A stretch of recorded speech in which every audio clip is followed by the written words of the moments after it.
Bien, yo le había dado caso para resolver, ¿puede ser?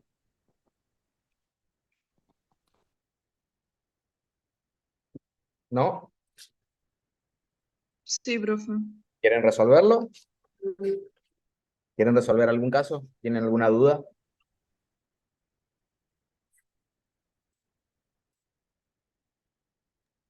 Bueno, ¿Cuál? Díganme y recuérdenme el caso, porque no lo tengo presente, la verdad.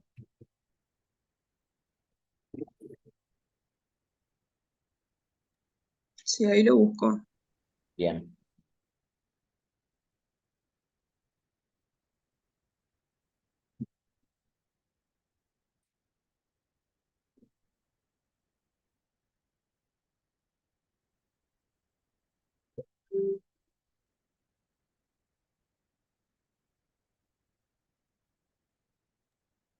Bueno, nos había dado tres casos para resolver.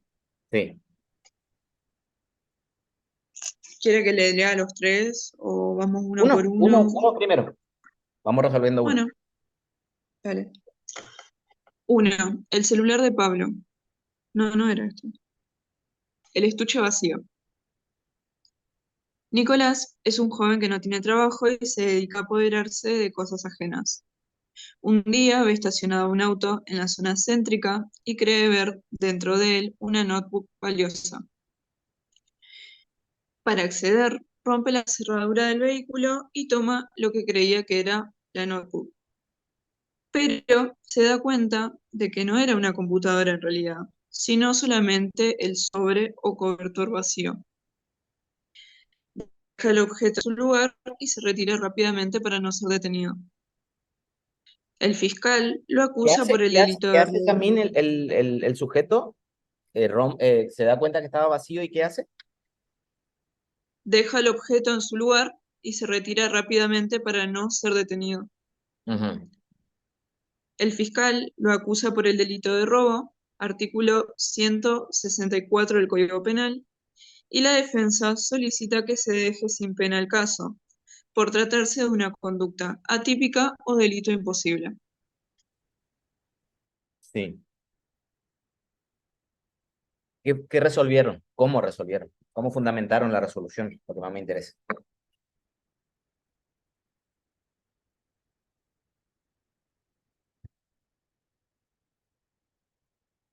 ¿El defensor qué argumentos daba, Yasmín? Lo había acusado por el delito de robo, Sí. y la defensa solicita que se deje sin pena, el fiscal, perdón, lo acusaba por el delito de robo, y la defensa solicita que se deje sin pena el caso, por tratarse de una conducta atípica o delito imposible. Ujú. ¿Qué piensan ustedes? Cuando se le da ese caso, fíjense, generalmente lo que se pretende en la respuesta a los fines de organizarnos es, bueno, generalmente suelo decir el fiscal correcto e incorrecto, el defensor correcto e incorrecto, si ninguna de las respuestas es correcta, dé usted la suya, ¿no? Entonces, generalmente lo que se espera es que me den la devolución de esas dos respuestas. ¿El fiscal es correcto el argumento para ustedes, Yasmín? Puede ser que en la contestación que ustedes ya está dando de esos dos ya esté la respuesta que pretenden dar, entonces no hace falta una tercera vez. Pero a los fines de cuando se le dé el caso, es importante que resuelvan los cuestionamientos que está planteando el caso. El defensor acá dice, mire, este sujeto cometió robo, artículo 164 del Código Penal. Y la defensa dice que no, porque eso es un delito imposible. Es el argumento del defensor, si mal no entendí. Sí, ¿Qué, profe, eso qué sí. piensa usted, Yasmín? Bueno, a mí me parece que delito de robo no es porque no se llegó a consumar el delito. Sin embargo, sí veo un robo en grado de tentativa. Ujú. ¿Puedo leerle mi respuesta? Yo la Sí. he escrito. Bueno, la conducta de Nicolás no es típica del delito de robo, pues no llega a consumarlo según su plan, ya que el objeto a robar en realidad no se hallaba en el auto. No llega a concretar el resultado. No obstante, podríamos establecer una tentativa de robo, si bien no llegó a apoderarse de la cosa ajena por circunstancias ajenas a su voluntad, el sujeto realizó los actos necesarios para llegar a su cometido. En este caso, realizó fuerza en las cosas al romper la cerradura del auto, reuniendo los requisitos de que la fuerza sea destructiva y anormal, alterando dañosamente el automotor y realizando una actividad distinta a la que lleva a cabo el tenedor legítimo cuando quiere tomar la cosa. Esta fuerza era Recording suficiente. stopped. Esta fuerza era suficiente para realizar el apoderamiento. Sin embargo, si lo miramos desde desde la perspectiva de la imputación objetiva, el sujeto creó el riesgo prohibido, pero se encontró ante la imposibilidad de materializarlo en el resultado que él planeaba, por lo que quedó inconcluso el acto de consumación, permitiendo la configuración de un robo del artículo 164 en grado de tentativa.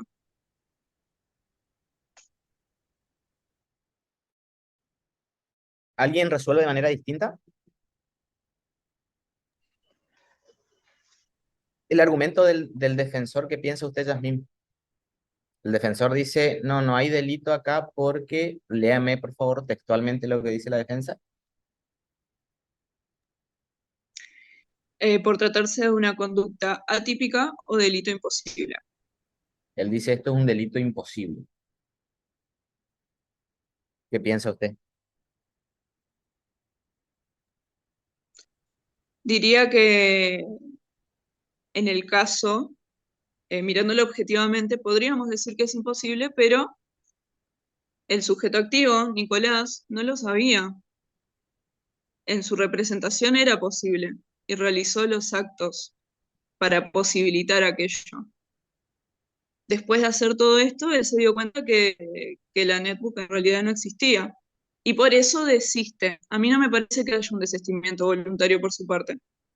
Bien, Porque, ahí va la pregunta después, porque justamente usted está diciendo dos cosas, ¿no? Está diciendo desiste, pero después dice, está fundando y ahí empieza su alocución, dice, pero yo considero de que ese desistimiento no es voluntario. Es así, ¿no es cierto? no, no es voluntario, Ajá. porque la situación hace que desista al darse cuenta después de haber realizado después de haber realizado su plan concreto, digamos, que por circunstancias ajenas a su voluntad no se pudo concretar el resultado que él esperaba. ¿Qué pasaría, por ejemplo, si yo abro el auto, Yasmín, y veo que, o voy a buscar plata, pero lo que hay ahí son pesos? Y yo soy partidario de un signo político donde yo no quiero pesos, yo quiero dólares. Entonces yo Ujú, digo, no, yo los pesos a la basura, yo quiero dólares. Entonces yo no me los llevo, a pesar de tener los pesos ahí, pero yo no me los llevo porque yo quiero dólares o euros, ¿sí? Pregunta, ¿no? Ese desistimiento, supongamos que yo agarre los pesos, no lo entiendo la lógica que usted está diciendo en la tentativa porque ya estoy en el ámbito de hacer fuerza para entrar ahí a ese lugar, ya estoy en el robo técnicamente, con la con la fuerza en las cosas, ujú. pero no quiero llevarme pesos, entonces los dejo y le doy un argumento más. Es para pensar, no para tomar postura tampoco. Imagínense que yo voy a violar a una persona, ¿no? Y empiezo a forcejear con ella, ¿no? O con él. Y en un momento determinado, cuando le saco la ropa, esta persona, creo que yo le di el ejemplo a ustedes en clase, tiene un lunar, ¿sí? Y yo, persona con lunar, yo no. Ah, yo peso, no. Yo notebook de esa marca, no. Supongamos, estoy cambiando, estoy haciendo variaciones del ejemplo, ¿no? Pregunta, es pregunta, Yasmin, no afirmación. Cuando yo no violo a esta persona, no la accedo carnalmente, pero ya había empezado a ejercer violencia. Cuando yo no me llevo los pesos, porque ya había ejercido fuerza sobre el ingreso a ese lugar. Y cuando yo no me llevo el estuche de la notebook, pregunta, ¿ese desistimiento no es voluntario, Yasmín? Y lo que me interesa saber es cuál es el argumento de por qué no. ¿O son casos distintos para usted? Me interesa su respuesta.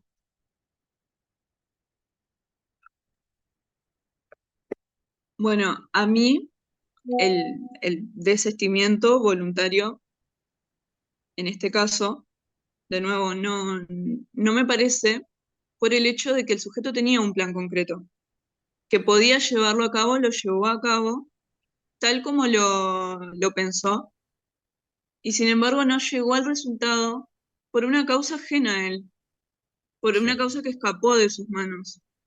En el caso de la violación, o por lo que yo puedo ver, tentativa de abuso sexual, la persona empezó a forcejear, sin embargo no lo consumó, no importa que sea porque le daba asco los lunares o algo por el estilo. No lo consumó y de nuevo contestaría que es una tentativa. O sea, no habría desistimiento voluntario, porque yo no la violo a la persona. Ujú. Y cuando no me llevo los Bueno, pesos,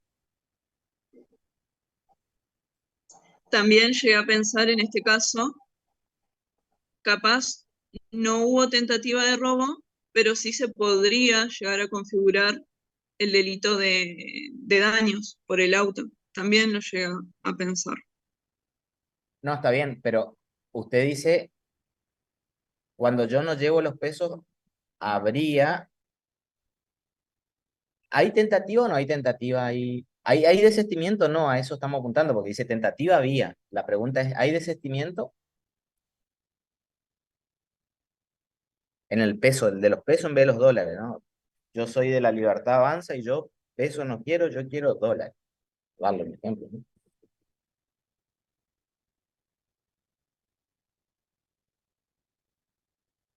Por tan poca cosa no me voy a ir preso, en definitiva, y dejo los pesos y no me los llevo.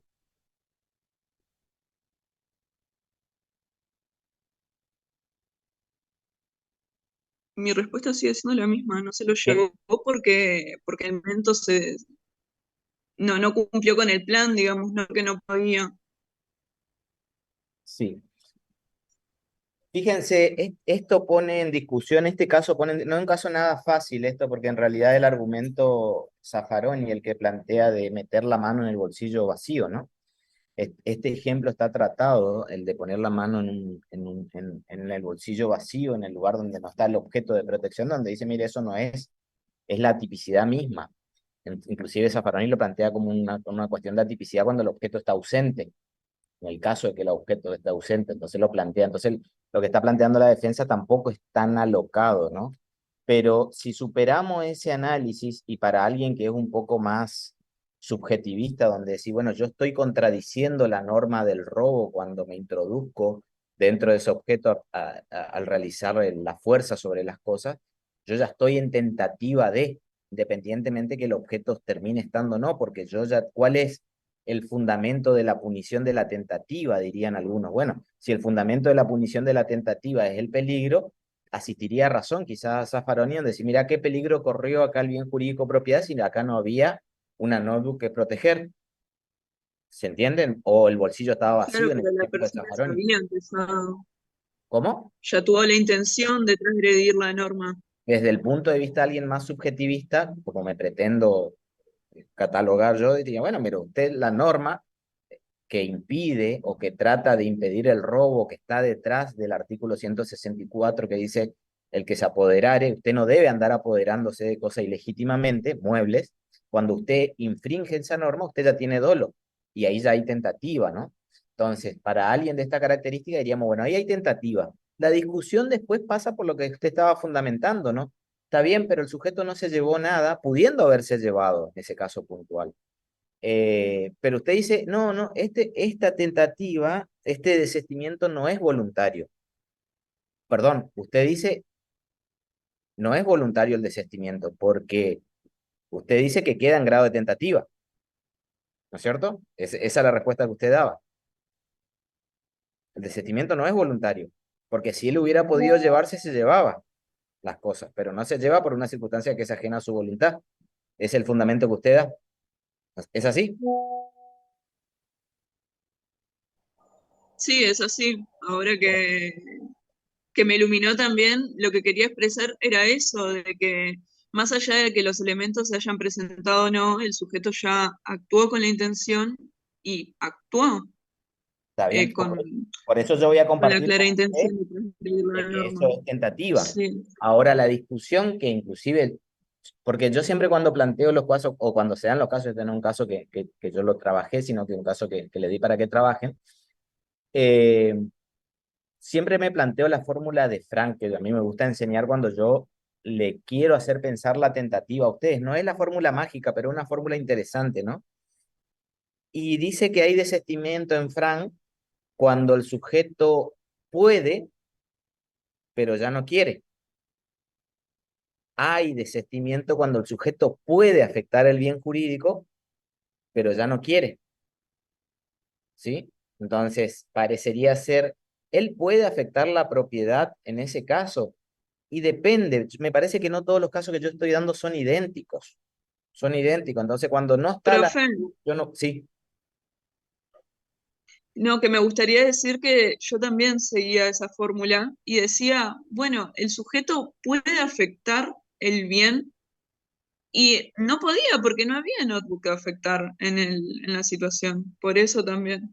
No lo sí, sumé, pero sí me dio con me eso. parece una fórmula interesante para dar una respuesta, no sé si determinante, pero sí inteligente, porque inclusive cuando usted estaba hablando, yo estaba pensando en la fórmula de Frank, ¿no?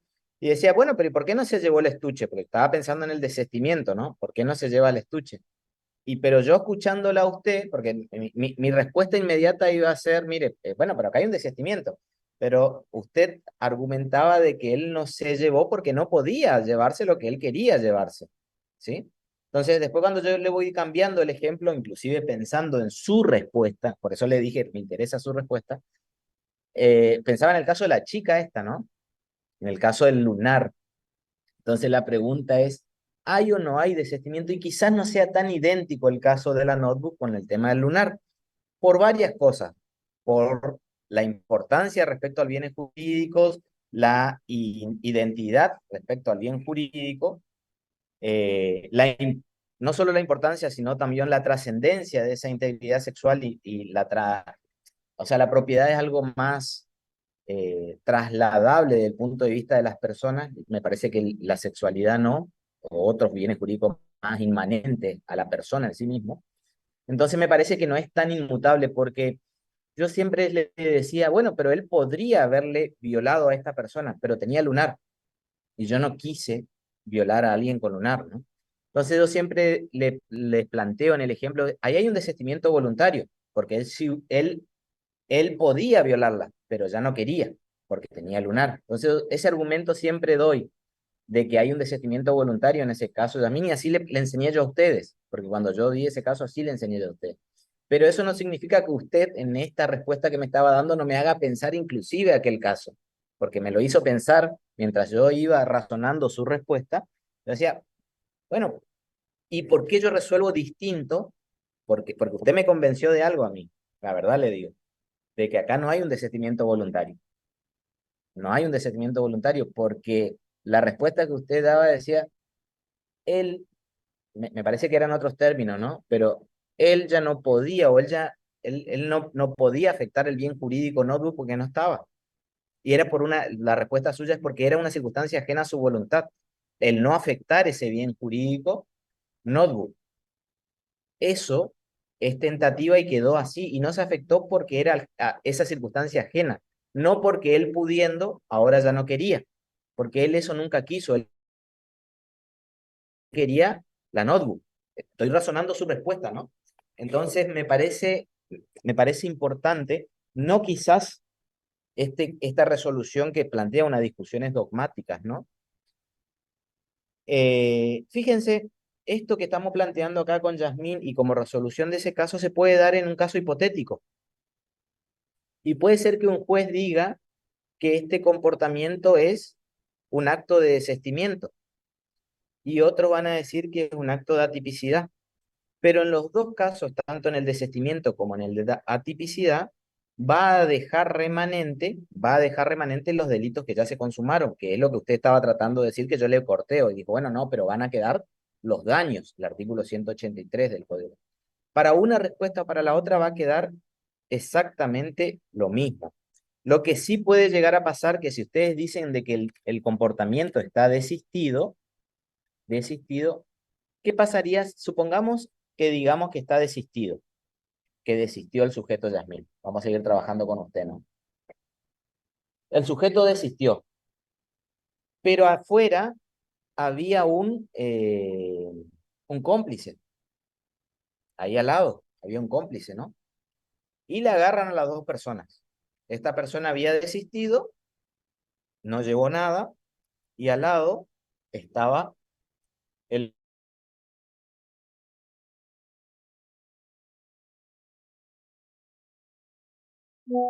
¿Vería usted el caso en el hipotético caso de que digamos Profe, que hubo perdón, un desistimiento? ¿Se se le cortó? cortó. Está bien. Sí, Supongamos, y vi que decía conexión inestable. Supongamos que en este caso, esperen que voy a mirar a dónde estoy conectado. Un segundo.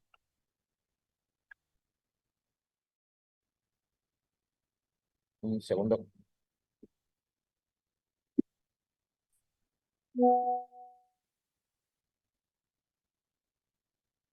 Está bien. Supongamos, Yasmín, de que el sujeto estaba con un cómplice, ¿no? Este sujeto desiste y usted dice, mire, desistió voluntariamente. Supongamos que, digamos, este sujeto desistió voluntariamente. Y usted afirma que hay un desistimiento voluntario. Entonces la pregunta es, ya sé que me dijo que hay un desistimiento voluntario. La pregunta es, ¿cometió delito este sujeto que desistió voluntariamente? Si no, ¿por qué? ¿Cometió delito el cómplice primario? Si no, ¿por qué? ¿Y cuál sería su fundamento, Yasmín?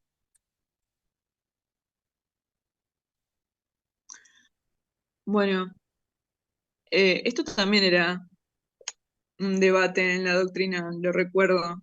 Sí, Nosotros cuando estudiamos penal parte general dimos la postura de Zaffaroni y la postura de Bacigalupo. sí. Siguiendo la postura de Bacigalupo, yo diría que el sujeto que desistió sí cometió delito, más se le excluye la pena por el hecho de haber desistido. Y por parte del cómplice, él sí cometió delito, porque el desistimiento de este sujeto no impacta en el cómplice, por el hecho de que el cómplice accede hasta la antijuridicidad del autor, lo cual sí se configuró. Lo que no hubo fue pena por parte del lo que no hubo fue pena del autor, digamos.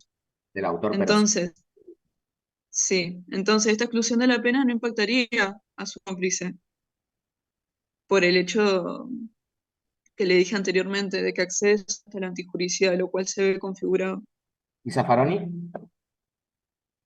Y Zafani diría que en el desistimiento es una causa de atipicidad Exactamente. y todo lo que hizo el autor lo volvería atípico. Por lo tanto, el cómplice tampoco hubiese sido, hubiese sido partícipe del delito, porque al ser atípico no existe tal. No hay nada que hacer. Exacto. Fíjense, un caso de estas características, al autor, las dos posturas le van a dejar sin pena. Pero la teoría de la tipicidad no solo le va a dejar sin pena, sino que también va a decir que no realizó un injusto penal el autor. Al no realizar un injusto penal, el partícipe no tiene a dónde acceder, entonces el partícipe también va a realizar una conducta que no va a encuadrar en ningún injusto penal, por lo cual no va a poder ser penado. Sin embargo, la postura del puente de plata, que es solamente una excusa absolutoria al desistimiento, va a decir, mire, el autor no se le va a penar por una cuestión de política criminal, pero el partícipe sí.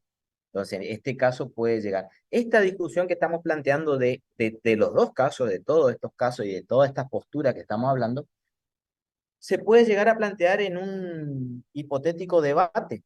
Y supongamos que yo me quede muy disconforme de la forma en la cual el juez me resuelva. Entonces yo, como el juez me resolvió en contra, yo lo denuncio por prevaricato. Entonces yo le digo, mire, usted cometió prevaricato, artículo 269 del Código Penal, y les leo. Prevaricato está en el título, que uno de los que entran dentro del título 11, delito contra la administración pública, y dice que sanciona al juez o sufrirá multa el juez. Solamente autor de este delito del prevaricato que estamos analizando ahora es el juez. Es decir, que autor de este hecho solamente va a ser el magistrado, que dicta resoluciones contrarias a la ley expresa, invocada por las partes o por él mismo, o citare para fundarlas hechos o resoluciones falsas.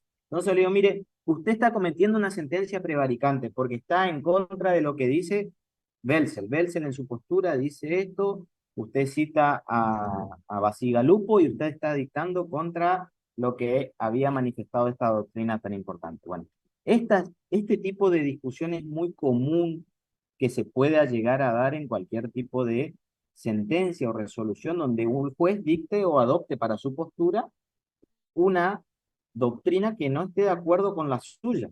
Y esto no va a decir que el magistrado va a dictar una sentencia prevaricante. Para que sea prevaricante la sentencia tiene que ser justamente que el juez al momento de dictar la resolución cite leyes que no fueron invocadas por las partes o por él mismo, o leyes que no estén vigentes, o leyes que no existan, o cite hechos que no existan. Por eso se habla de que existe lo que es un prevaricato del derecho respecto a las leyes y un prevaricato de hecho. De hecho, se refiere a cuando el artículo 269 dice o citare para fundarlas hechos o resoluciones falsas.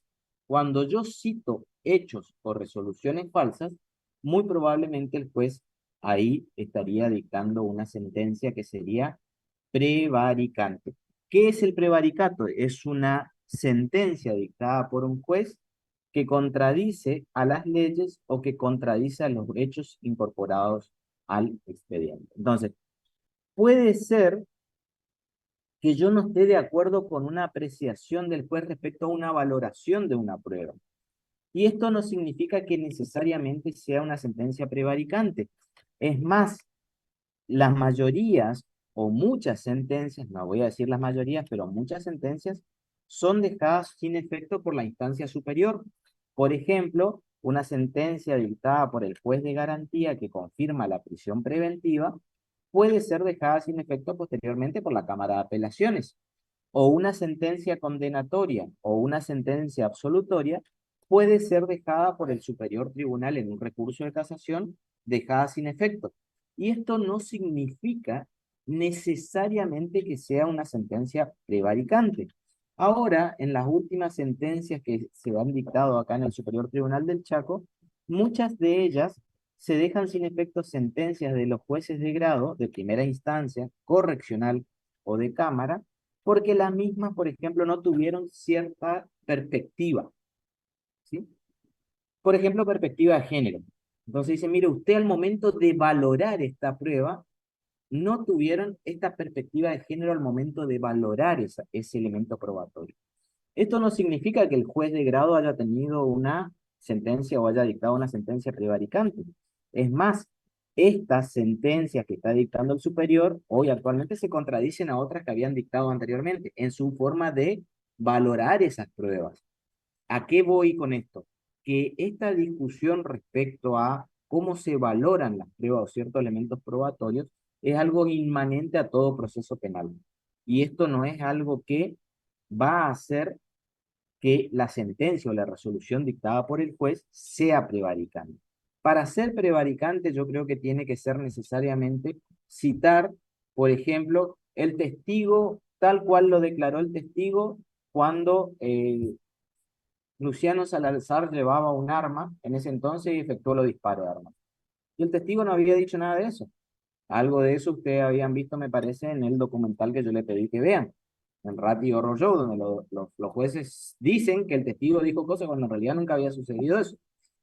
En ese caso, parecería ser que habría una sentencia prevaricante de hecho, no sobre el derecho, sino sobre los hechos que están incorporados en la causa.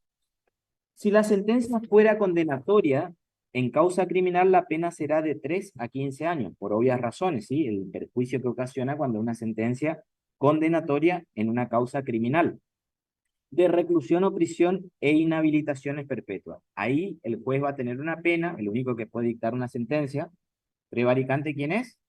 El juez. En ese caso, el juez va a tener una pena sensiblemente mayor. Lo dispuesto en el primer párrafo de este artículo será aplicable en su caso a los árbitros y amigables componedores, ¿sí? Fíjense que el artículo 270, con esto nosotros vamos a continuar con el análisis del prevaricato, dice que el juez que decretare una prisión preventiva también va a dictar, va a ser prevaricante. Esto se llama el delito de prisión preventiva ilegal. Dice que va a cometer delito el juez que decretare prisión preventiva por delito en virtud del cual no proceda. La primera circunstancia es dictar una prisión preventiva ante un delito en el cual no proceda, o que prolongare la prisión preventiva que, computada en la forma establecida en el artículo 24, hubiera agotado la pena máxima que podría corresponder al procesado por el delito imputado, que es un caso o una forma de prevaricación, ¿sí? ¿Cuál es este caso de prevaricación? Es cuando el juez dicta una prisión preventiva. Ustedes medianamente ya saben, porque esto yo se lo anticipé, la prisión preventiva es una medida gravosa, procesal, que se dicta contra una persona que está imputada, técnicamente una persona a quien se le ha acusado de la comisión de un delito, y que este juez considera de que es necesario que el mismo se encuentre privado de su libertad mientras dure el proceso, a los fines de asegurar el proceso mismo. Entonces, ¿cuándo cometería este delito? Básicamente es cuando se decreta la prisión preventiva por delito en virtud del cual no procede. Hay que tener en cuenta que no en todos los sistemas procesales el que dicta la prisión preventiva es el juez. No en todos los sistemas procesales el que dicta la prisión preventiva es el juez. En la mayoría sí, pero no en todos. Es decir, que hay algunos sistemas, por ejemplo en el Chaco, que el encargado de dictar la prisión preventiva es el fiscal. El Ministerio Público Fiscal es el que dicta la prisión preventiva y esto se controla ante el juez de garantía posteriormente. Y el juez de garantía es el que controla la prisión preventiva. Vamos a ver que básicamente es cuando se dicta prisión preventiva para aquellos casos en los cuales no procede o prolonga, que es la segunda conducta recriminada acá, la prisión preventiva. Es decir, cuando la hace durar más allá de que o cuando se hubiera agotado la pena máxima que podría corresponder al procesado. Ustedes saben que, por ejemplo, una persona que está imputada de estafa, como máximo puede ser penada a 6 años. No puede ser penada a más de 6 años. Entonces la lógica es, no le podés tener a una persona en prisión preventiva por más de 6 años porque ella agotaría su propia pena. Es más, sería hasta un contrasentido, ¿no? Le pregunto, Gauto, ¿está presente Gauto? ¿Puede activar su micrófono? Sí, profe. Imagínense que a esta persona le dictan la prisión preventiva. Está imputada de estafa a su cliente, ¿no? Estafa, artículo 172 del Código Penal. Y imagínense que estafó a alguien por 50.000 pesos, con el cuento de que ganó un premio mediante un WhatsApp o lo que usted quiera, ¿no? 50.000 pesos estafó a alguien. Una persona que tiene 21 años, no tiene antecedentes, sería el primer delito que cometió, y usted le está defendiendo a este sujeto que tiene 21 años. Y el juez, supongamos que el juez le dicta la prisión preventiva. ¿Y a cuánto le pueden condenar a su cliente Gauto, Camila? Por multa de 1.000 a 15.000 pesos. Por estafa le ¿Cómo? están imputando a su cliente. A su cliente le están imputando por estafa. 172. Sí, perdón, profe, me confundí. De 1 mes a 6 años. ¿A cuánto, entonces, a cuánto tiempo le pueden condenar? De 1 mes a 6 años de prisión. Mínimo 1 mes, máximo 6 años. 6 años. El máximo que le pueden llegar a condenar es 6 años. Mínimo a cuál lo pueden condenar es 1 mes. Entonces, imagínense que a su cliente lo condenan a 2 años, ¿no es cierto? Imagínense que lo condenen en un debate a 2 años. ¿Cuánto tiempo tiene que estar privado de libertad, Gauto, para obtener la libertad condicional?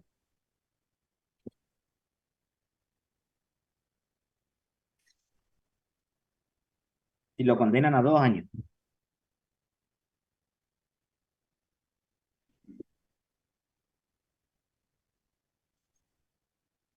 Usted tiene un cliente que le condenaron a 2 años. ¿A los cuántos años salgo? Le pregunta a su cliente. Porque me dieron 2 años de prisión efectiva.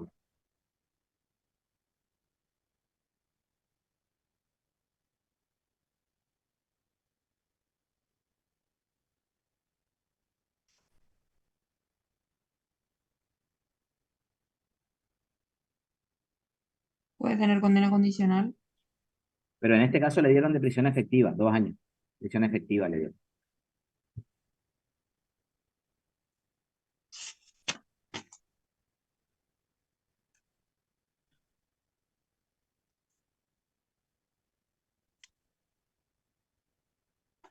Le pregunta, ¿cuándo salgo? Le pregunta. Doctora Camila, ¿cuándo salgo? Me dieron 2 años.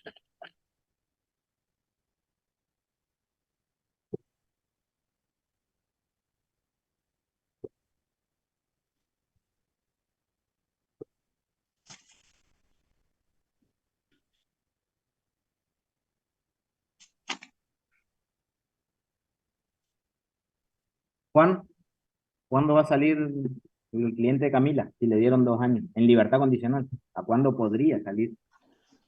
Disculpe, profe, ¿me habló a mí? Estoy con mala conexión, por eso. Podría salir, si es el primer delito, automáticamente.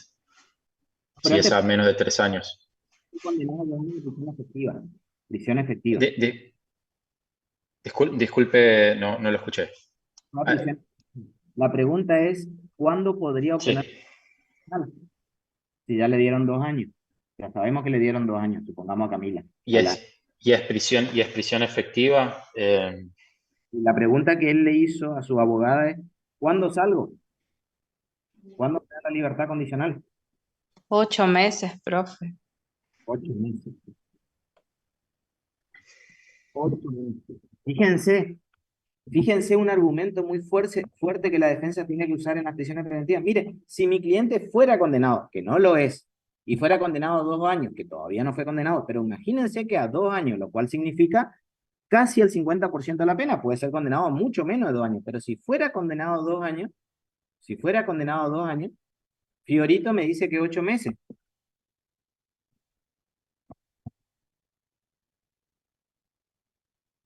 En realidad yo le digo que en 52 días, ¿sí?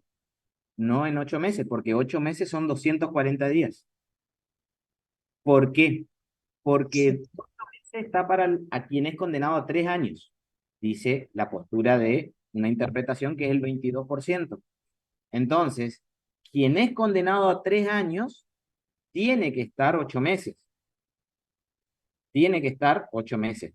Pero quien es condenado a menos tiene que estar el 22%. ¿Por qué? Porque 8 meses es el 22% de 3 años.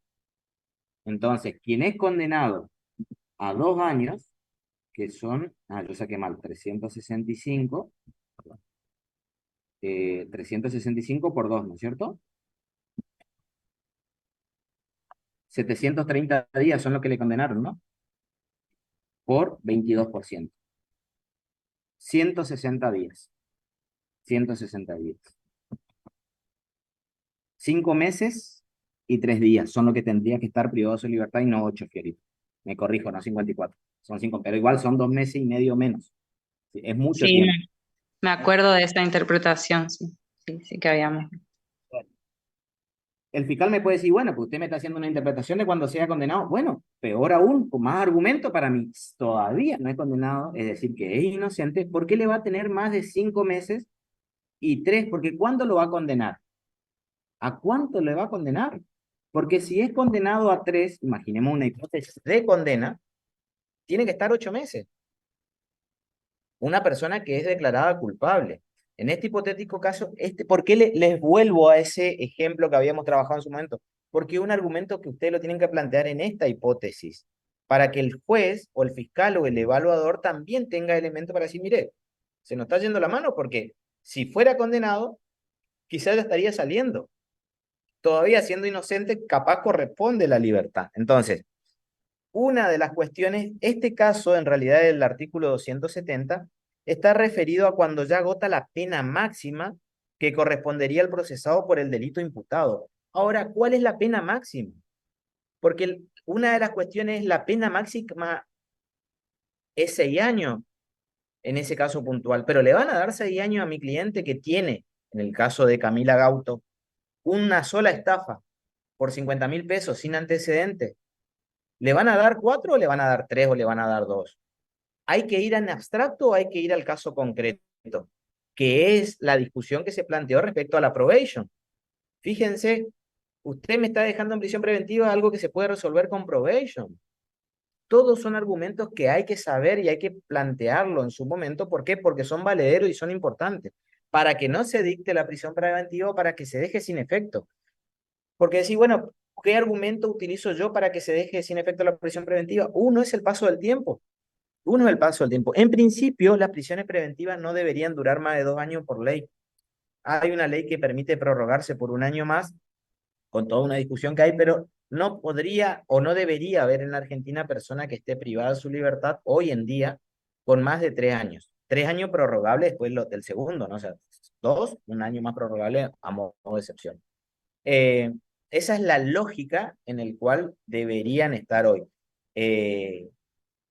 Se trata de evitar justamente que las personas se encuentren privadas de su libertad, pero lo cierto es que la mayor cantidad de personas que se encuentran hoy privadas de su libertad están bajo el instituto de la prisión preventiva y no de una condena firme en la cual la persona efectivamente fue declarada culpable, sino que técnicamente hay personas inocentes, porque técnicamente hasta que no haya una sentencia que lo declare en contrario, con privaciones de la libertad. Esa es la situación puntual que se suele dar. Entonces, también va a dictar el delito del 270 cuando el juez dicta una prisión preventiva en casos en los cuales no proceda o la prolongue más allá del tiempo máximo del delito imputado. Ahí va a haber toda una discusión respecto a qué se entiende por tiempo máximo, ¿no?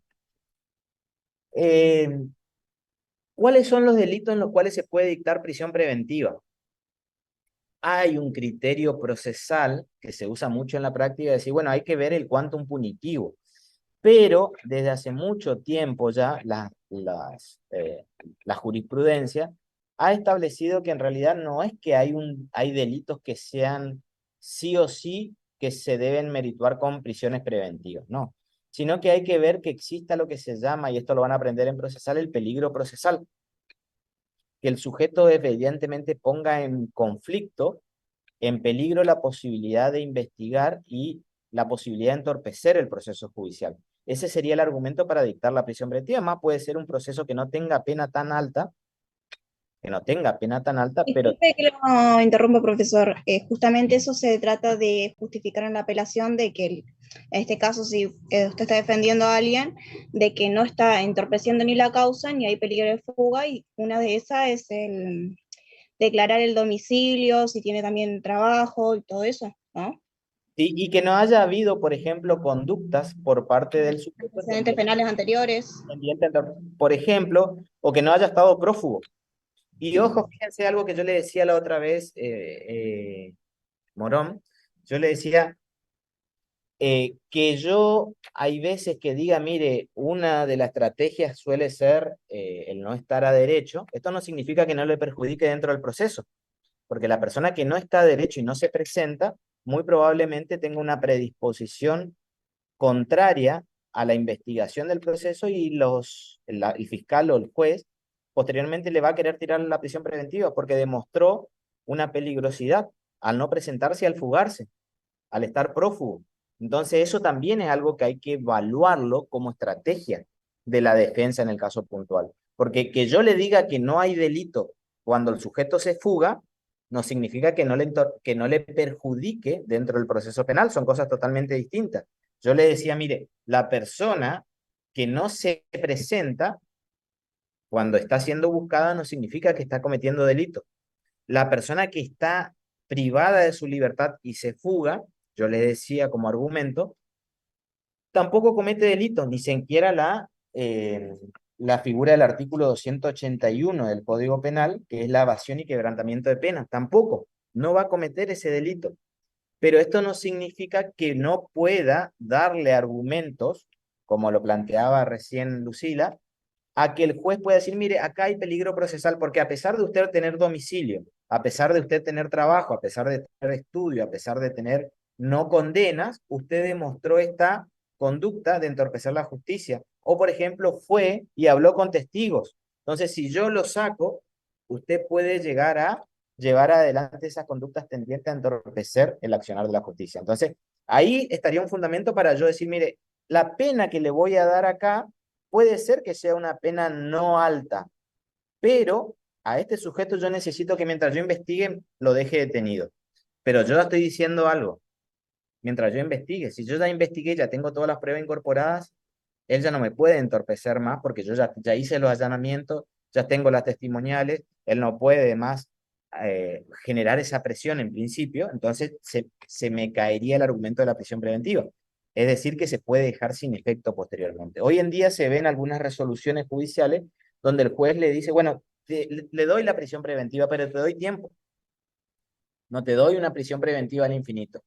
Te doy tiempo de 2 meses para que vos recolectes esas pruebas. Y después de 2 meses nuevamente resolvemos la situación de la prisión preventiva de este sujeto. Y me parece algo muy prudente, porque le está poniendo al encargado de investigar, si mira, movete, yo te doy tiempo, vos recolectás todas las pruebas que vos tenés, que, no, que nadie, que vos juntes tranquilamente para que esta persona no de afuera te pueda llegar a entorpecer, pero dentro de 2 meses vemos, si vos ya juntaste todo, veo tu actividad dentro del proceso, ahí efectivamente evaluamos. Me parece que es una postura sensata, porque si no, hoy por hoy, la herramienta más gravosa que se encuentra dentro del sistema judicial, sin duda, pero sin duda es la prisión preventiva. Pero sin duda es la prisión preventiva.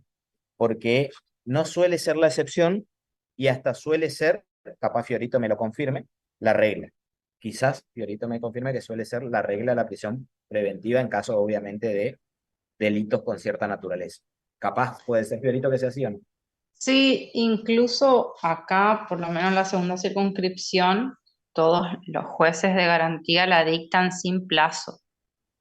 Y es algo que acá ya se apeló muchas veces y no nos dan pelota, digamos, pero bueno. Ya se empezó a plantear hace poco tiempo, hace algunos años, y algunos jueces de garantía ya directamente le ponen plazo. Esto no significa que vencido el plazo se deja sin efecto, sino que se hace otra audiencia donde se evalúa. Pero me parece que es sensato, porque se le pone al encargado de la investigación, dice, mira, movete porque si no se te cae la prisión preventiva va a ser tu culpa, va a ser tu culpa, y me parece que es algo muy sensato. Mucho más cuando se suele trabajar con el delito. ¿Y qué se suele ver? Esto sí quiero que tengan en cuenta. Si bien el criterio es tal cual lo decía Lucila, como lo hablamos con Fiorito acá, es básicamente ver que exista peligro procesal, pero en realidad lo que se mira, es el quantum punitivo, esa es la verdad. El quantum punitivo se mira y se mira si el mínimo de la pena supera los 3 años. Porque si el mínimo de la pena supera los 3 años, eso en la práctica le estoy diciendo.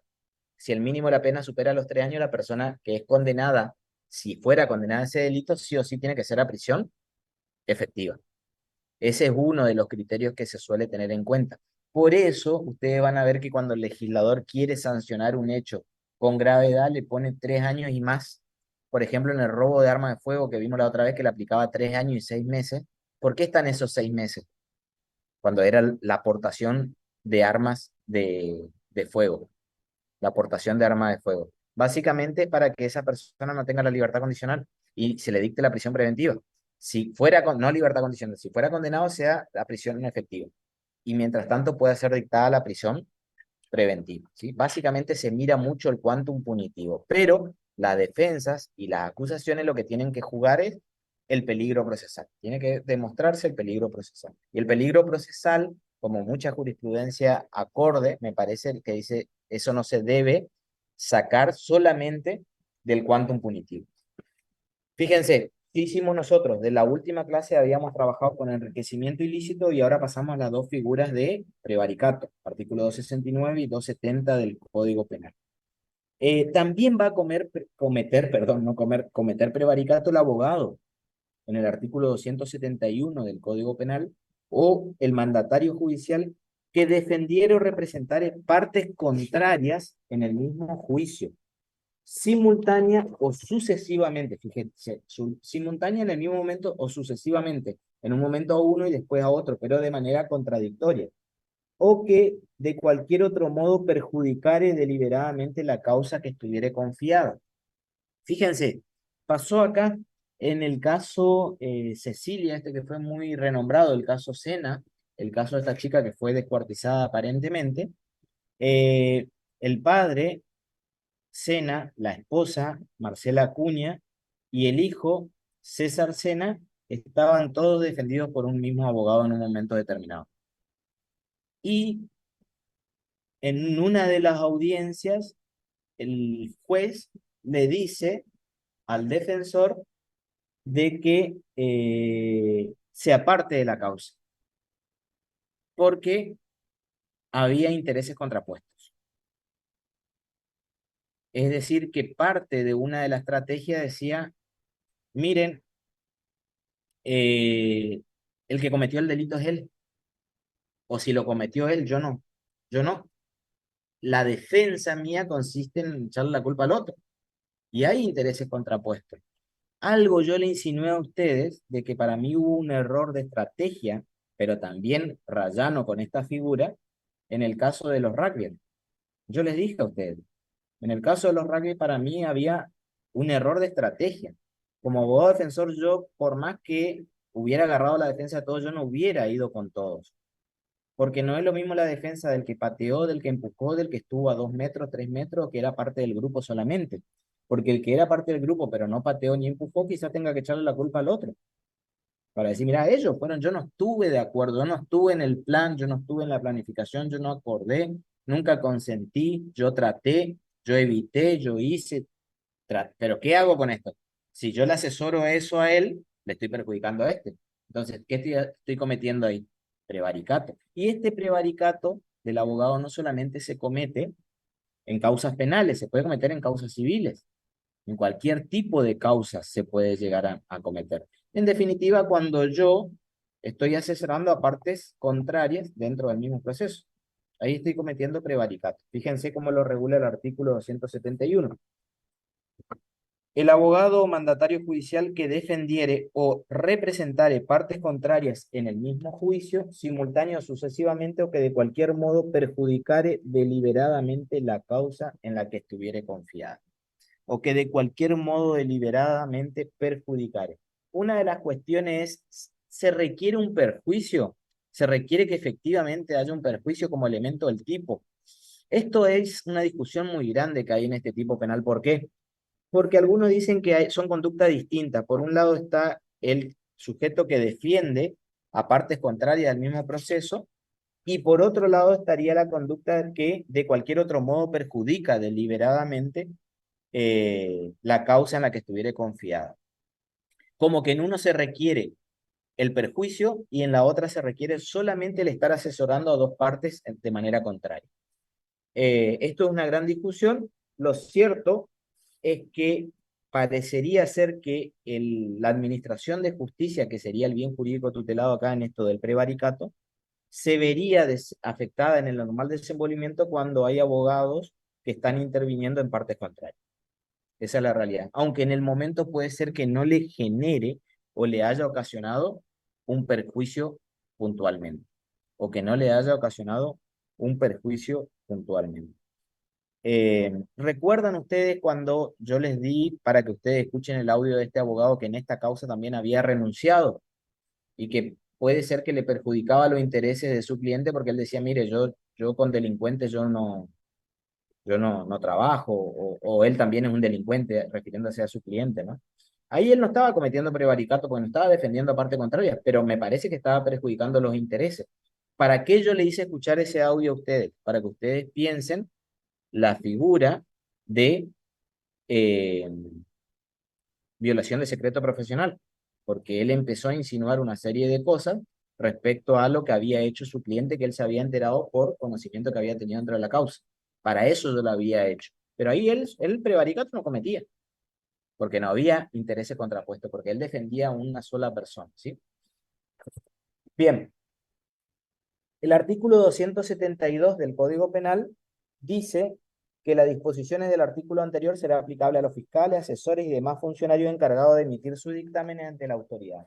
¿Por qué es importante esto? Por algo que yo les dije anteriormente. Fíjense qué pasa con el 270, que es el dictar la prisión preventiva.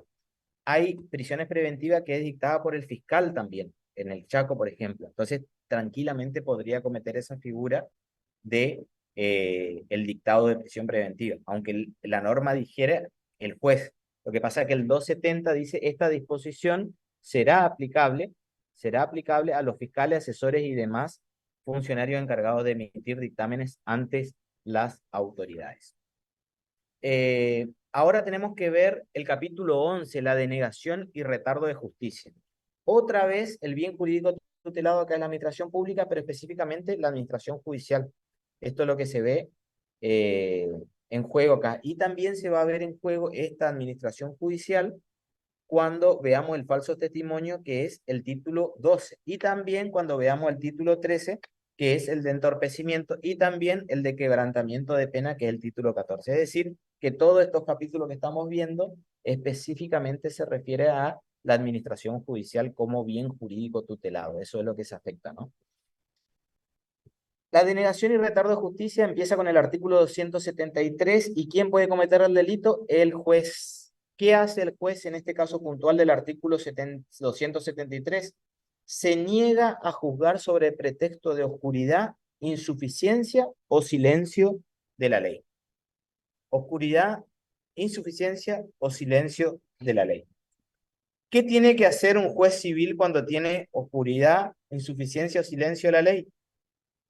Tiene que recurrir a la costumbre, a las interpretaciones, tiene que recurrir a todas las herramientas subsedáneas a la ley. En el derecho penal no, en principio, no debería recurrir a la costumbre, podría recurrir a la analogía siempre y cuando la analogía sea in bonam parte.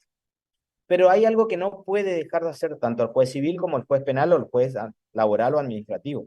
No puede dejar de juzgar, tiene que juzgar. No puede decir, ah, no, mire, yo no juzgo porque la ley no es clara. No, resuélvame. O por oscuridad de la ley, tiene que resolver. Tiene que resolver. Lo que les planteo yo respecto a la diferencia entre el proceso penal y civil es que el juez civil tiene que o puede recurrir, por ejemplo, a otras herramientas. El juez penal no. En principio, la única fuente generadora de derecho penal, ¿cuál es? La ley. Sabemos que la costumbre también, la costumbre internacional, como fue en el caso Arancibia Clavel, que ustedes ya lo conocen. Entonces, el juez no puede dejar de juzgar, sí o sí tiene que juzgar, y en el caso de que no juzgue, va a ser sancionado por el artículo 273. En la misma pena incurrirá el juez que ahora no es que no juzgue, sino que retarda, es decir, que demora, y agrega la palabra el legislador acá, maliciosamente. Fíjense, hay algunos articulitos de nuestro Código Penal que agrega esta frase, maliciosamente, la administración de justicia después de requerido por las partes y vencido los términos legales. Cuando se habla de maliciosamente, parece ser que se refiere al dolo directo. Los autores parecen coincidir que ahí estaría solamente el dolo directo y no estaría el dolo indirecto o el dolo eventual, mucho menos la imprudencia, obviamente, ¿no? Solamente el dolo directo, el dolo de intención. Cuando se habla de maliciosamente, se refiere justamente a esa cuestión. Pero no va a cometer delito solamente cuando demore, sino que además de haber demorado, la administración de justicia tuvo que ser requerido por las partes. La parte le tuvo que haber dicho, mira, resolveme esto. Y se le tuvo que haber vencido los términos al juez. Es decir, que la parte le tiene que poner en esa situación particular al juez de que demora. Y básicamente los códigos procesales la suelen regular mediante un sistema en la cual se le intima al funcionario mediante lo que se llama el pronto despacho. Resuélvame mediante esta situación, porque hay veces que se le da la posibilidad, inclusive los códigos procesales sí lo establecen, de dar aviso a la autoridad inmediata superior. Si los jueces tienen autoridad inmediata superior, generalmente es el propio superior tribunal o los fiscales también tienen su jefe, entonces se le da, y a veces la sanción que establecen los códigos procesales es la separación del funcionario, se lo quita de la causa, ¿sí? Entonces, pero para eso, ¿qué es lo que hay que hacer? Requerirle y se le tiene que vencer los términos. Los códigos a veces regulan los términos que tiene el juez para resolver una vez que fue requerido mediante una situación de pronto despacho. No siempre está establecido esos plazos y entonces hay que recurrir a los criterios generales que establece el propio código procesal en cuestión, ¿sí? A veces cuando no está regulado se suele recurrir al plazo de 3 días, que es lo normal en ese caso puntual, ¿sí? Pero para que se dé la denegación y retardo de justicia, en este caso lo que es la demora maliciosa, el juez básicamente tiene que ser requerido por las partes y se le tuvo que haber vencido los plazos posteriormente de requerido por las partes. En el artículo 274 establece que el funcionario que faltando a la obligación de su cargo dejare de promover la persecución y represión de los delincuentes será reprimido con inhabilitación absoluta de 6 meses a 2 años, a menos que pruebe que su omisión provino de un inconveniente insuperable. El funcionario público que dejare de promover la persecución y represión de los delincuentes. Básicamente hay funcionarios que están obligados a investigar ciertos delitos, por ejemplo, los fiscales están obligados a investigar y a perseguir esos delitos. Cuando no lo hiciere y omitiere esa obligación, básicamente estaría cometiendo esta omisión propia por parte del sujeto. Él ya se encuentra en una obligación, en un cargo que le establece cierta obligación, y él no investiga y no promueve la represión, la persecución de estos delincuentes. Cuando se habla de persecución y represión, se refiere en realidad a poner en funcionamiento lo que es el aparato judicial para investigar y llevar adelante este hecho delictivo que él ha tomado conocimiento. Cuando no lo hace, estaría cometiendo este delito, ¿sí? Cuando uno no tiene esa obligación de promover y llevar a la investigación adelante, puede ser que cometa otro delito, pero yo no soy el fiscal encargado de investigar los delitos, pero sí tengo la obligación de denunciarlo cuando estoy obligado a hacerlo, y eso lo vamos a ver en el artículo 277, que eso vimos nosotros en el encubrimiento. Ya lo vimos en 2, 3 clases, habíamos charlado respecto a ese tema, pero acá está específicamente para el funcionario público que está obligado a perseguir y a reprimir la comisión de los delitos. Básicamente son los delitos de acción pública que ellos tienen conocimiento, una vez tomado conocimiento están obligados a investigarlo, ¿sí? Bien. En el capítulo 12 nosotros tenemos la figura de falso testimonio. Está regulado del artículo 275 al 276 bis y básicamente reprime al testigo, al perito, al intérprete que afirmare una falsedad o negare o callare la verdad en todo o en parte en su deposición, informe, traducción o interpretación hecha ante autoridad competente.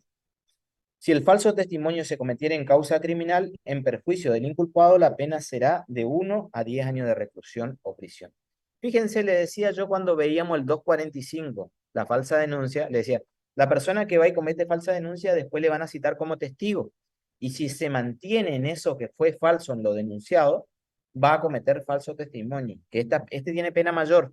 Este tiene pena mayor. Pena de 1 mes a 4 años. El testigo que afirmare una falsedad, estoy afirmando algo que no sucedió, o que callare o negare la verdad en todo o en parte en su deposición. Y hablamos de falsa denuncia. Cuando veíamos el 245 decíamos que reprime al que denunciare falsamente un delito ante la autoridad. Y le decía, mire, denunciar falsamente un delito ante la autoridad, por ejemplo, es afirmar algo parcialmente verdadero, pero parcialmente falso, que modifique circunstancialmente el hecho. Entonces le planteamos la circunstancia en la cual me quitaban el celular. Recuerden que yo le planteaba eso en clase, ¿no es cierto? Pero en vez de decirle que me quitaron el celular, me quitaron con un arma de fuego. Entonces yo estoy diciendo algo que es falso. ¿Desde qué punto de vista? Fíjense qué concepto da de falsedad y a mí me gustaría que lo repitan ustedes en el 275.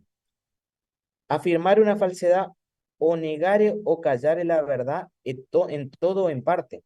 Negar o callar la verdad en todo o en parte es falso, es decir algo falso, es decir una mentira. Y cuando eso tiene unas circunstancias importantes dentro del proceso penal, va a ser falsa denuncia en aquel entonces. Ahora va a ser falso testimonio. Lo que usted está diciendo es y encuadra en el delito de falso testimonio. ¿Cuándo es falso testimonio? Cuando yo estoy deponiendo ante la autoridad y se me hizo saber que estoy declarando bajo la obligación de decir verdad y generalmente en el proceso penal se me dice, ojo, porque usted está bajo las previsiones del 275 y te suelen leer, inclusive el testigo que ya fue denunciante, por ejemplo, supongamos que fue denunciante, yo puedo ser testigo sin haber sido denunciante, pero imaginen que fui denunciante, después soy testigo en el proceso y después vuelvo a ser testigo en el debate propiamente dicho, en el plenario, en la oralidad. Entonces, para que yo cometa falso testimonio, generalmente tuve que haber ido diciendo cosas idénticas entre la denuncia, lo que dije en la investigación y lo que digo ahora en el plenario. Lo que suele suceder es que esto no se mantiene a veces en el tiempo y ahí es donde la persona suele cometer el delito de falso testimonio. Esto no implica que la persona no pueda dar una versión distinta, porque hay veces que el paso del tiempo implica también que uno se olvide de un montón de cosas que efectivamente sucedieron. Entonces, es muy común que una persona haya dicho algo hace 8 años atrás, pero viene y declara 8 años después. ¿Sí? Yo estoy en un debate ahora que efectivamente pasaron 8 años de testigo y yo, no, la verdad ni me acuerdo que yo haya dicho eso. Se le lee, sí, sí, eso pasó así por esto, por esto. Eso no significa que el sujeto está cometiendo falso testimonio. Falso testimonio se va a dar cuando el sujeto efectivamente conozca y sepa que lo que está manifestando no se condice con la verdad. ¿Sí? Entonces se dice en todo o en parte. Entonces, básicamente el callar parte de la verdad es cometer también falso testimonio. ¿Sí? Pero tienen que ser hechos relevantes, ¿sí? Hechos que tengan que ver, por ejemplo, si yo digo, me refiero al color de la remera del hecho en el cual está ocurriendo, y yo sé que era verde, pero como no me gusta decir verde porque soy caballero y digo que es roja, eso no modifica la circunstancia del hecho y no, ni agrava ni atenúa la circunstancia fáctica del hecho, entonces no se cometería falso testimonio, ¿sí? Pero tiene que ser algo que tenga modificación e incidencia en el mismo.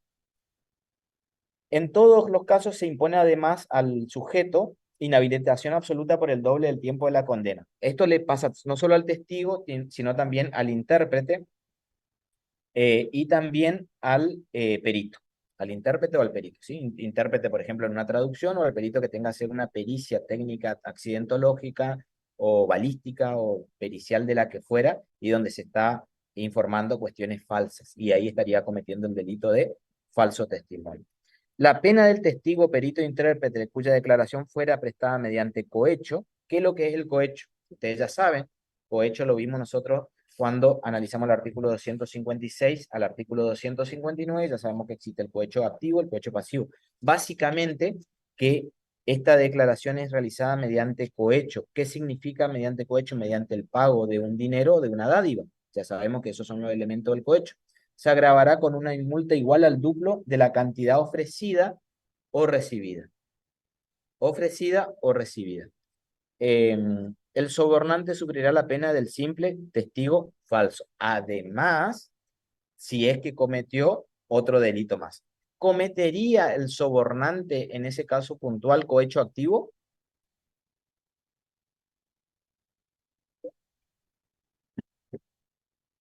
Está ofreciendo el pago de una dádiva.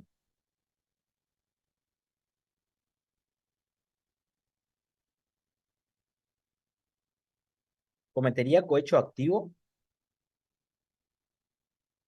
Lindo caso de parciales, pero es fácil de resolver.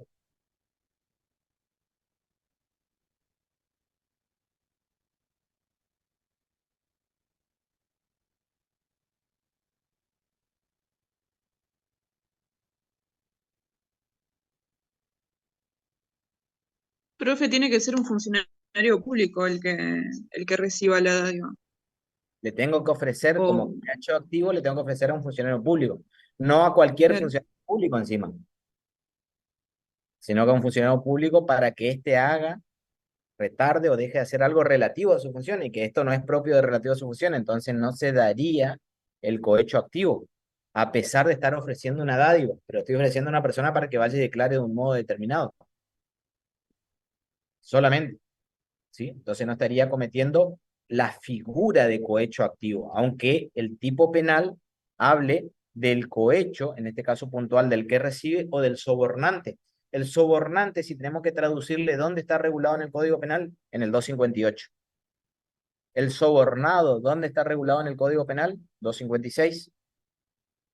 Tráfico de influencia pasivo, ¿dónde está regulado dentro del Código Penal? 256 bis. Tráfico de influencia activo, ¿dónde está regulado? 258, segundo párrafo. ¿Así era? A ver.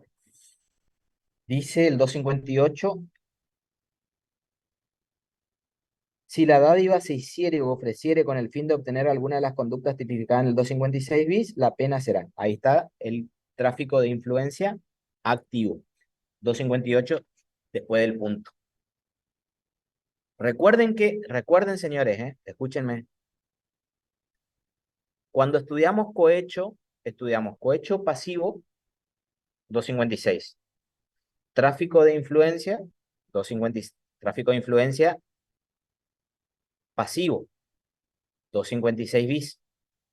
Después estudiamos el agravante, el 257, que es funcionario judicial, magistrado. Después estudiamos cohecho activo, 258. Y tráfico de influencia activo, 258, segundo párrafo. Y después estudiamos, fíjense, simple admisión de dádiva y simple ofrecimiento de dádiva. Esas figuras, todas esas aprendimos en clase, ¿eh? Y les dije siempre que tengan cuidado, que lo que suelo repetir, suelo preguntar en los parciales. El falso testimonio dice en el 276 bis que será reprimido con prisión de 4 a 10 años y con la pérdida del beneficio concedido el que, acogiéndose al beneficio del artículo 41 ter, proporcionare maliciosamente información falsa o datos inexactos. ¿Qué es esto el del 41 ter? El arrepentido. El arrepentido que maliciosamente proporcionar información falsa viene a ser. Les leo el 41 ter porque está muy de moda hoy en día, ¿no? 41 ter, vamos a leerlo juntos para que todos sepamos. Y creo que ya lo habíamos leído cuando trabajamos este caso, me parece, 41. Dice, las escalas penales podrán reducirse a la de la tentativa respecto de los partícipes, autores o... Perdón, leo de nuevo porque tengo todo. Las escalas penales podrán reducirse a la de la tentativa respecto de los partícipes, autores por alguno de los delitos detallados a continuación. En este artículo, cuando durante la sustanciación del proceso del que sean parte brindaren información o datos precisos y comprobables verosímilmente. Acá el sujeto, en vez de dar estos datos precisos, lo que hace, establece en el 276 bis, proporcionar maliciosamente información falsa o datos inexactos. Lo hizo para beneficiarse de la figura del arrepentido, pero lo que hizo dio datos totalmente inexactos y perjudicó la causa. Entonces ahí va a cometer un delito más. Entonces, fíjense, el sujeto que básicamente se autoincrimina para beneficiarse con una pena menor, pero que tiene una pena en tentativa según el 41 ter, comete otro delito.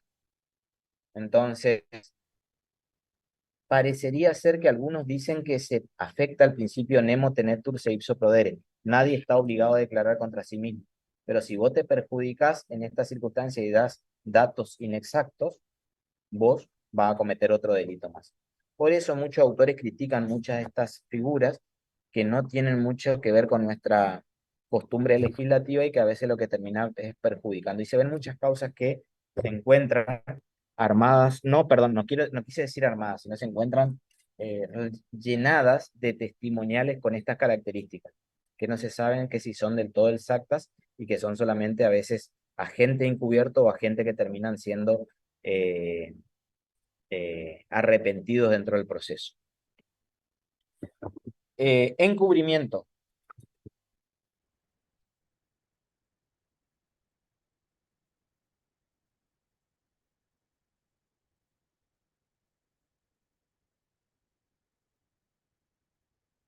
Ni cohecho activo. Primero pregunté si era cohecho activo, pero como lo cohecho pasivo, sí.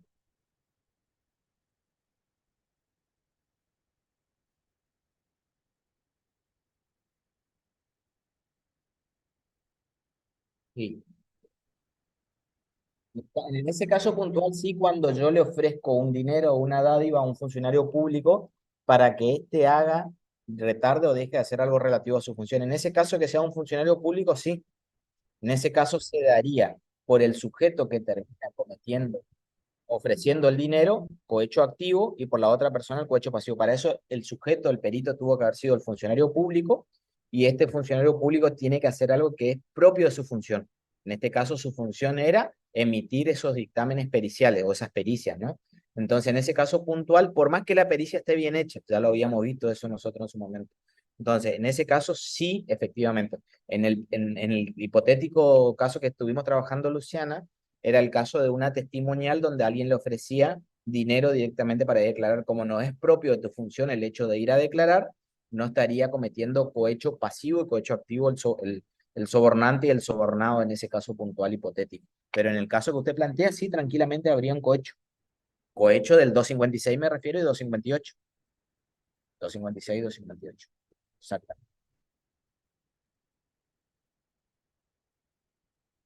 Bien. Señores,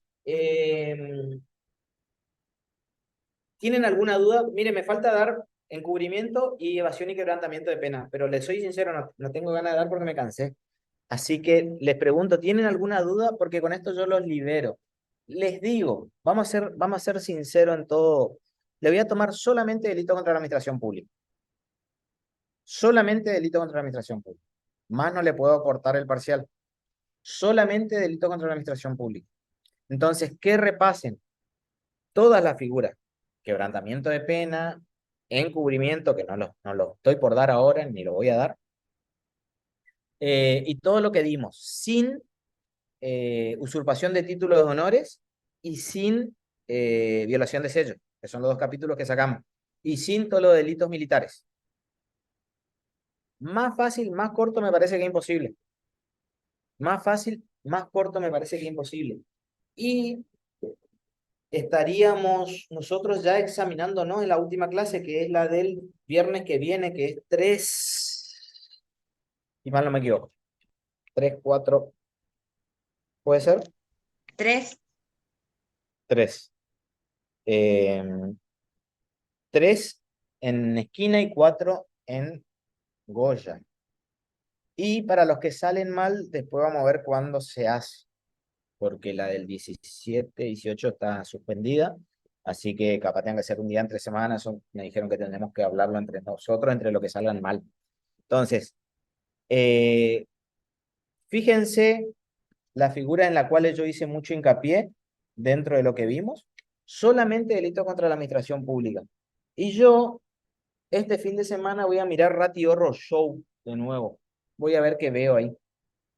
Así que, no sé qué voy a ver qué veo, pero voy a mirar a ver qué veo ahí.